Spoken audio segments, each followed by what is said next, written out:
Our learning target today is I can write in complete sentences by checking and correcting my own writing. As opposed to how we speak when we're just talking to friends or even when we're talking in an academic or school setting, our writing has to be more formal and follow some rules.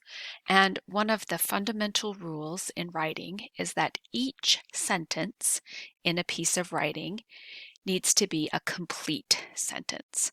So we're going to learn today what complete sentences are. And one of the most helpful ways to know and understand complete sentences is if we can identify incomplete sentences, which is what we call a fragment. So in our check marks, our success criteria today, you'll know that you can write incomplete sentences if you can say, yes, I can identify fragments, and yes, I can turn fragments into complete sentences. So a complete sentence, at the very minimum, requires two parts. The first part tells the reader who is doing something. Another word for this is the subject of the sentence, and it's a noun, the who part of the sentence. The second part of the complete thought that a complete sentence requires is the what. We need to tell the reader what the who is doing. So in our example, James and Ellen went to the park.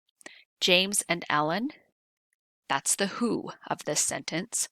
Went to the park is the what. So fragments are parts of a sentence that cannot stand on their own as a complete sentence. Some examples of fragments. The enormous bear. So in that example, we just have the who, the enormous bear, but we don't know what the bear is doing or is going to do or has done. So if we only have the who, it's a fragment. Another example, we're slipping around on the ice. So in this example, we have the what part of the sentence, but we don't know who. Who was slipping around on the ice? So these are both examples of fragments. Another common type of fragment that we'll often put into our writing when we're just writing fast is an example like this third one, because the wind was blowing. So this is actually telling us why, and in this example, we don't know the who or the what. We just have this because the wind was blowing. So to make that into a complete sentence, we would need something like the shutters of a house, that would be the who. The shutters were banging, that's the what, because the wind was blowing. The shutters were banging because the wind was blowing would be a complete sentence. Okay, this is your chance to try identifying fragments. So for these 4 examples, pause and put an F for fragment or an S for complete sentence, and keep track of all 4 of your attempts. Okay, let's check and see how you did. For number 1, my favorite basketball player. That's a fragment. I hope that you wrote an F. F, not for a bad grade, for fragment. And it's a fragment because it only has the who, my favorite basketball player. So to finish this sentence, we could say, my favorite basketball player is John Stockton. My favorite basketball player came to visit our school.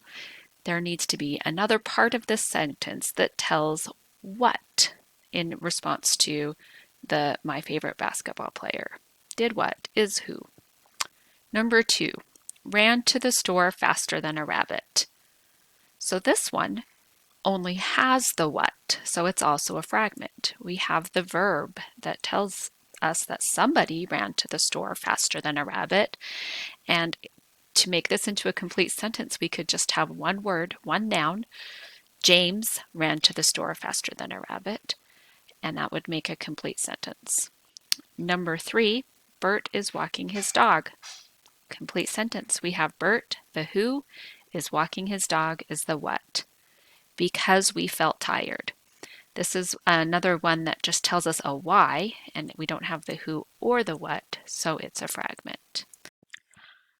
We have practiced identifying fragments, so we are improving our ability to locate these and find them in writing. You'll want to be on the hunt for these in your own writing. And when we find fragments in our own writing, we need to turn them into complete sentences. So when I say we're fixing fragments, that's what we're doing. We're finding them and we are turning them into complete sentences. And for our practice example of this, we're going to look at this paragraph that I'm working on. It's an information paragraph telling about an octopus. And it starts out with the sentence, "The octopus is an ocean creature that is famous for having 8 arms." So my who is the octopus, my what is an ocean creature, and then I expanded a little bit with that last part that is famous for having 8 arms. So we do have a who, we do have a what. First sentence is complete. Second sentence, these creatures have a unique ability to defend themselves. Who, these creatures, what, have a unique ability to defend themselves. I've got both parts, the who and the what, so that second sentence is complete. Third sentence, when they encounter a predator. So this is a mistake we'll sometimes make, is that could have been connected to sentence 2, but when they encounter a predator doesn't have a who or a what, and I need to fix this sentence. So I'm going to just come right into my writing. When they encounter a predator, they might squirt ink at it. So now I'm going to go back and check again. When they encounter a predator isn't the who or the what, but if you go past the comma, they, that's the who, the octopus, they, what, might squirt ink at it. So now this is a sentence that has a who and a what and is a complete sentence. And as good practice, a good habit is to go back and read the whole thing one more time, pausing at your periods so that you're checking each sentence to make sure it's complete. The octopus is an ocean creature. Oh, look, another mistake. Not creature. The octopus is an ocean creature that is famous for having 8 arms. These creatures have a unique ability to defend themselves. When they encounter a predator, they might squirt ink at it. Okay, we're going to wrap up by checking back to our learning target and our success criteria. So in our lesson today, we worked on some skills that will help us to write complete sentences, which is something we want to do to check and correct our own writing.